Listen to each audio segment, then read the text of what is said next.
പുതിയൊരു വീഡിയോയിലേക്ക് എല്ലാവർക്കും സ്വാഗതം. ഇന്ന് ഞാനൊരു ക്രിസ്മസ് സ്പെഷ്യലായിട്ടുള്ള ഹാൻഡ് എംബ്രോയിഡറിയാണ് ചെയ്ത് കാണിക്കുന്നത്. അപ്പോൾ ഇതൊരു കുർത്തിയുടെ യോക്ക് പോർഷനിലാണ് ഞാൻ ചെയ്യുന്നത്. അതിനുവേണ്ടി ഇതുപോലെ കുർത്തി എടുത്ത് വെച്ചിട്ടുണ്ട്. ഇതുപോലെ ഒരു സ്നോ ഫ്ലേക്സിൻ്റെ പ്രിൻ്റ് ഔട്ട് ഞാൻ എടുത്തിട്ടുണ്ട്. ഇത് ഞാൻ ഈ കുർത്തിയുടെ യോക്ക് പോർഷനിലേക്ക് കോപ്പി ചെയ്യാനാണ് പോകുന്നത്. അപ്പോൾ അതിനുവേണ്ടി ഞാൻ ഇതുപോലെ യെല്ലോ കാർബൺ പേപ്പറും എടുത്തിട്ടുണ്ട്. ഇതാണ് നമുക്ക് ഈസി ആയിട്ട് ഡിസൈൻസ് ഡ്രസ്സിലേക്ക് കോപ്പി ചെയ്യാനുള്ള ഒരു എളുപ്പ വഴി. ഇതുപോലെ യെല്ലോ കാർബൺ വാങ്ങാൻ കിട്ടും. ഇതുപോലെ നമ്മൾ പ്രിൻ്റ് ഔട്ട് എടുക്കുകയാണെങ്കിൽ നമുക്ക് ഈ യെല്ലോ കാർബൺ അടിയിൽ വെച്ചിട്ട് ഈ പ്രിൻ്റ് ഔട്ടിൻ്റെ മേലെ കൂടി വരച്ചെടുക്കാം. ഈ പ്രിൻ്റ് ഔട്ട് എടുക്കാനുള്ള ഡിസൈൻസ് നമുക്ക് ഇഷ്ടമുള്ളത് പിൻട്രസ്റ്റ് എന്ന് പറഞ്ഞ ആപ്പിൽ നിന്ന് നമുക്ക് കിട്ടും കേട്ടോ.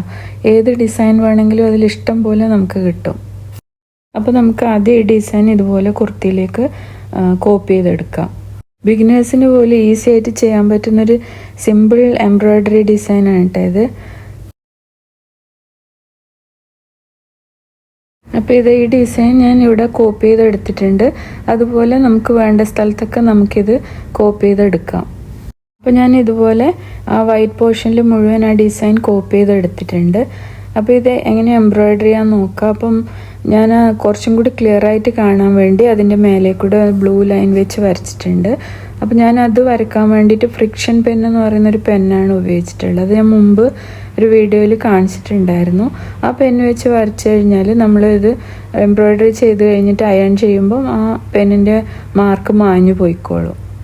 അപ്പോൾ നമുക്കിത് എംബ്രോയിഡറി എങ്ങനെയാണ് ചെയ്യുന്നത് നോക്കാം. വളരെ ഈസി ആയിട്ട് ചെയ്യാൻ പറ്റും. അപ്പോൾ ഞാൻ ഇതിനു വേണ്ടിയിട്ട് ആങ്കറിൻ്റെ കോട്ടൺ ത്രെഡാണ് എടുത്തിട്ടുള്ളത്, റെഡ് കളറ്.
ഈ സ്നോ ഫ്ലേക്സിൻ്റെ ഡിസൈൻ കംപ്ലീറ്റ് ആയിട്ടുണ്ട്. അപ്പോൾ ഞാൻ ഈ കുർത്തിയുടെ യോക്ക് പോർഷനിൽ മുഴുവൻ ആ സ്നോ ഫ്ലേക്സിൻ്റെ ഡിസൈൻ ചെയ്തെടുത്തിട്ടുണ്ട്. അതുപോലെ ഇതിൻ്റെ സ്ലീവ്സിലും ഞാൻ സെയിം ഡിസൈൻ കൊടുത്തിട്ടുണ്ട്. അപ്പോൾ ഈ ക്രിസ്മസിന് എല്ലാവരും ഇതുപോലത്തെ ഡിസൈനൊക്കെ ഒന്ന് ചെയ്ത് നോക്കണേ. അപ്പോൾ വീഡിയോ ഇഷ്ടമായിട്ടുണ്ടെങ്കിൽ ലൈക്ക് ചെയ്യാനും കമൻറ്റ് ചെയ്യാനും സബ്സ്ക്രൈബ് ചെയ്യാനും മറക്കരുത്. എത്രയും പെട്ടെന്ന് തന്നെ നമുക്ക് വീണ്ടും കാണാം. അതുവരേക്കും ബൈ.